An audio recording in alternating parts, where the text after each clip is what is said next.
अस्सलाम वालेकुम नाजरीन, आप देख रहे हैं पंजाब टीवी 92। मैं हूं आपका दोस्त राना मंसूर अली। नाजरीन, आज की वीडियो में दिखाएंगे आपको और बताएंगे कि खड्डी पर तैयार होने वाली चादरें, चांदनी और खेस किस तरह तैयार की जाती हैं। नाजरीन, इस पर एक खूबसूरत रिपोर्ट तैयार की है हमारे प्यारे दोस्त मलिक राशिद हुसैन ने। मजीद बात करने से पहले आप भी देखिए खूबसूरत अंदाज में तैयार की गई खूबसूरत रिपोर्ट। मुख्तलिफ रंगों के धागों से तैयार की जाने वाली कदीमी सकाफत की चादरें, चांदनियाँ और खेस आज भी खानेवाल में बनाए जा रहे हैं। खड्डी के कारीगर ने बताया कि खड्डी पर तैयार होने वाली चीजें घरेलू इस्तेमाल के साथ साथ शादी ब्याह के मौका पर भी दी जाती हैं। तोर है, चांदनी है, खेस है, कंबल है, ये जो है ना हमारी सकाफत है।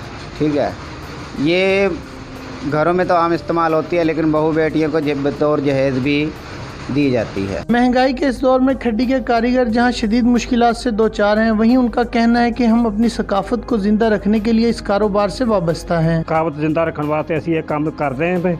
गौरमेंट तो अपील है कि सानू जिहड़ा ना सूत्र जिहड़ा मजीद जिहड़ा सस्ता तो सस्ता मिले तो साडा कारोबार कोई आगे बढ़े। खड्डी से तैयार होने वाली चादरें, चांदनी और खेस खूबसूरत पैकिंग में फरोख्त के लिए खानेवाल समेत दीगर शहरों में पहुंचाई जाती हैं, जहां शहरी घरों की जीनत बनाने और बतौर तोहफा पेश करने के लिए इनको खरीदते हैं। अपने कुछ दोस्तों को गिफ्ट भी देनी है, मैंने लाहौर भी भेजनी है और कुछ अपने घर लेकर जाऊंगा।